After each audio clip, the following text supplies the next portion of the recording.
喂，其實你知唔知啫？如果你把口一日到黑淨係識得講，你估你仲聽唔聽到人哋講嘢呢？梗係聽唔到啦，你淨係聽到自己把聲喺度噏㗎咋。變咗你講嚟講去，其實都係講緊你自己兜圈嗰啲廢話咯。嗰啲成日用腦諗嘢嘅人，其實咪一樣。我講個諗字嗰陣，即係指你自己同自己開 talk， 所謂嘅腦內對話，就好似個腦入面有個收音機咁，啲符號啊、畫面啊、文字一我嘢我，嘈生晒。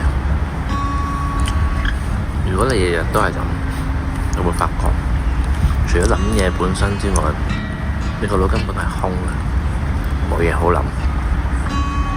道理好簡單，你要收聲先聽到我講咩㗎嘛。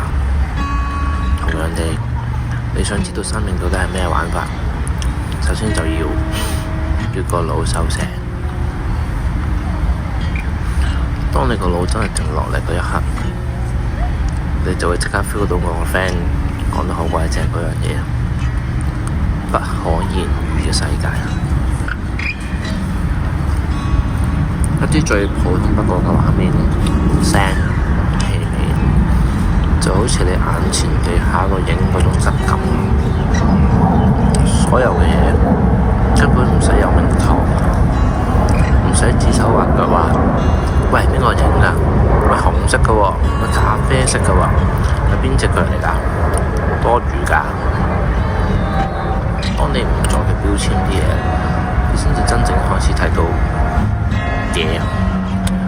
舉個例啊，有人話嗱，我見到塊葉喎，你個腦即刻就會彈出一幅好似小學雞畫圖畫嘅樣，個尖尖地嘅形狀，黑色嘅筆框住條邊，裏面填滿啲死實嘅綠色。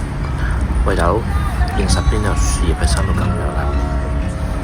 冇樹葉係咁樣㗎，樹葉根本就唔係你腦裏面入面嗰隻綠色。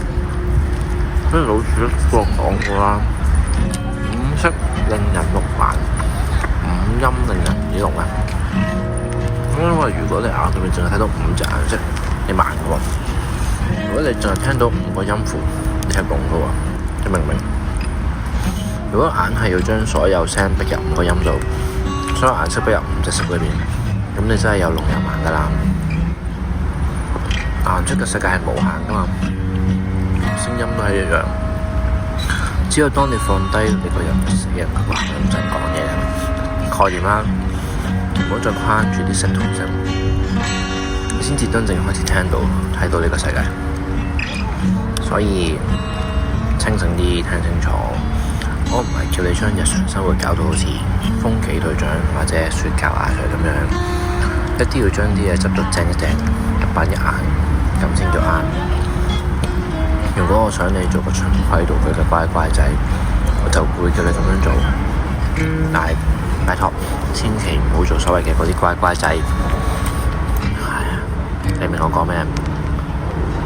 不過個重點係，雖然唔好死板，但你做人都有個基本嘅框架定住。